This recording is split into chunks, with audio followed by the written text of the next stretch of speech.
Olá, pessoal! O tema do vídeo de hoje é valor justo. E para começar, a gente vai discutir dois conceitos que são bastante importantes, que são ativos individuais e grupos de ativos. Ativos individuais são os ativos individualmente registrados no patrimônio das entidades. Por exemplo, digamos que uma entidade, a companhia varejista, ela possui 5 tipos de estoques diferentes: A, B, C, D e E, que são estoques que ela comercializa. Cada tipo de estoque terá um volume diferente, um número de produtos diferentes para revenda, mas o estoque em si é um ativo individual da companhia varejista SA. Outros exemplos de ativos individuais podem ser imobilizado, um prédio, um terreno, um veículo; intangível, um software; instrumentos financeiros, a conta bancária, uma aplicação financeira, entre vários outros tipos de ativos individuais. A gente também pode olhar o outro lado do balanço patrimonial, onde nós temos exemplos de passivos individuais: contas a pagar, salários a pagar, empréstimos a pagar, provisões e entre outros exemplos. Mas às vezes é mais interessante que a gente olhe os ativos em grupo e não individualmente. Por exemplo, vamos imaginar uma empresa que atua no ramo da produção de iogurtes. Esse processo de produção ele vai envolver, no mínimo, 2 ativos individuais: o estoque de matéria-prima e as máquinas de produção, que são imobilizadas. Esses são os mínimos para que o iogurte seja produzido. A gente sabe que mais ativos individuais são envolvidos nessa produção, mas para que o estoque dos iogurtes exista, a gente vai ter um conjunto ou um grupo de ativos trabalhando de forma conjunta. Da mesma forma, a gente pode ter um grupo de ativos e passivos trabalhando de forma conjunta. Por exemplo, digamos que essa empresa que produz iogurte, ela tenha uma filial na região sul focada na produção de queijos. Essa filial, ela tem um conjunto de ativos e passivos para trabalhar, porque é uma fábrica, então vai ter pessoas trabalhando na produção, na supervisão, na secretaria. Elas vão precisar de equipamentos como, por exemplo, fotocopiadora, computador, software, serviços em nuvem. E também vai precisar da matéria-prima para produzir o queijo, vai precisar do maquinário de produção, provavelmente vai precisar de veículos para o transporte, se ela não terceirizar isso, e ela eventualmente terá de assumir dívidas para que ela possa comprar, por exemplo, a matéria-prima. Então, ativos e passivos, eles também trabalham em grupo, como é o exemplo dessa filial. Portanto, a gente pode olhar os ativos e passivos de 3 maneiras: ativos e passivos individuais ou grupos. Esses grupos podem ser só de ativos, só de passivos ou grupos de ativos e passivos. E quando a gente pensa no valor justo, 2 conceitos relacionados a esses grupos, eles são importantes, que são os conceitos de unidade geradora de caixa e de negócio. Unidade geradora de caixa é o menor grupo identificável de ativos que gera entradas de caixa, entradas essas que são em grande parte independentes das entradas de caixa de outros ativos ou outros grupos de ativos. Vamos pensar num exemplo. A empresa Skywalker SA é uma companhia que produz e vende geladeiras. Seu processo é dividido em 2 etapas principais: montagem e finalização. Dessa maneira, a Skywalker SA monta e finaliza geladeiras para posterior venda. As peças são adquiridas de terceiros. Então, o processo de produção das geladeiras é composto pela montagem e depois pela finalização. Digamos que para a montagem, a Skywalker SA precisa de 3 máquinas. A máquina A, que serve para instalar o motor.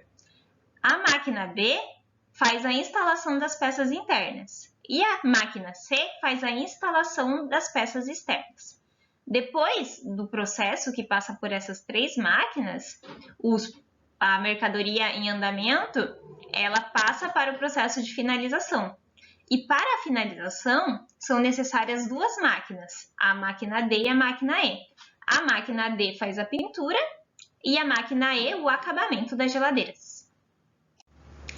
A capacidade de produção das máquinas é de 200 geladeiras por mês, a capacidade das 5 máquinas.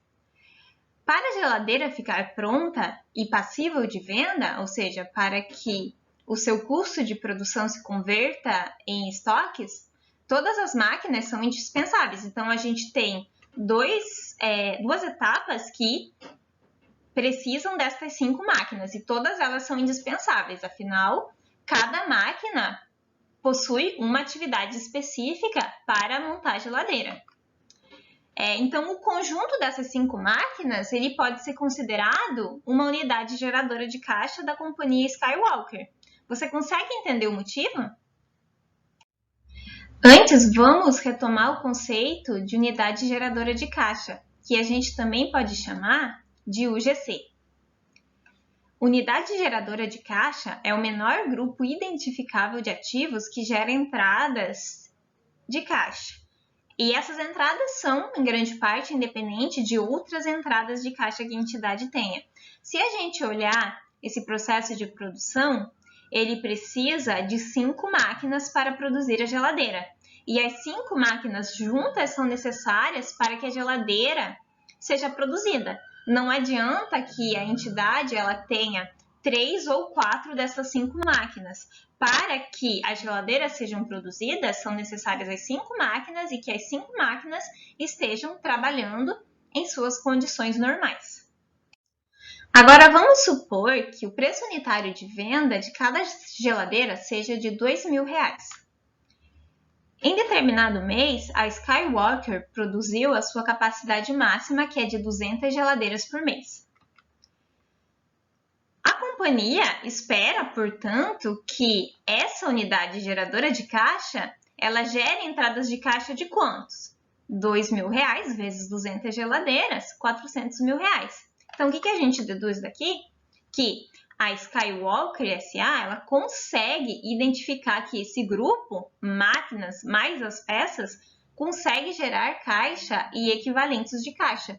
Então, a gente consegue identificar que o conjunto dessas 5 máquinas, e a gente também poderia incluir os estoques relacionados, como por exemplo as peças, é uma unidade geradora de caixa.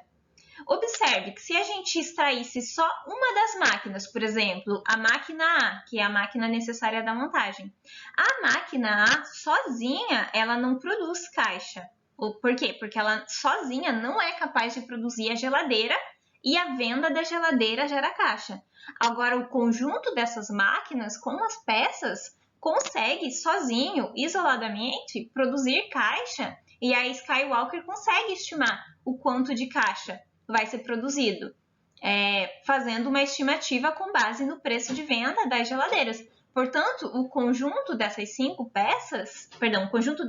máquinas com as peças é uma unidade geradora de caixa. Já um negócio é um conjunto integrado de atividades e ativos capaz de ser conduzido e gerenciado para gerar retorno na forma de dividendos, de redução de custos ou outros benefícios econômicos, diretamente a seus investidores ou outros tipos de proprietários, membros ou participantes da entidade. Vamos pensar no caso da filial que produzia queijo, no exemplo anterior. Essa filial ela tinha o quê? Um conjunto de ativos e passivos. Tinha pessoas lá trabalhando, tinha os equipamentos de produção, tinha os equipamentos administrativos, tinha dívidas também. Ele era uma filial que trabalhava seus ativos e passivos a fim de produzir o queijo, vender e gerar lucro. Essa filial ela é um exemplo de negócio, ou seja, um conjunto integrado de atividades e ativos que é capaz de gerar retorno na forma de quê? De dividendos, de pagamentos de dividendos, ou redução de custos para entidades, ou por meio de outros benefícios econômicos, como no caso do queijo, seria os ganhos por meio desse produto, que é um produto, é um laticínio análogo ao iogurte. Outro exemplo também, suponhamos que a Skywalker S.A. ela possui uma filial que produz e vende liquidificadores. Então, é uma filial focada na produção de liquidificadores.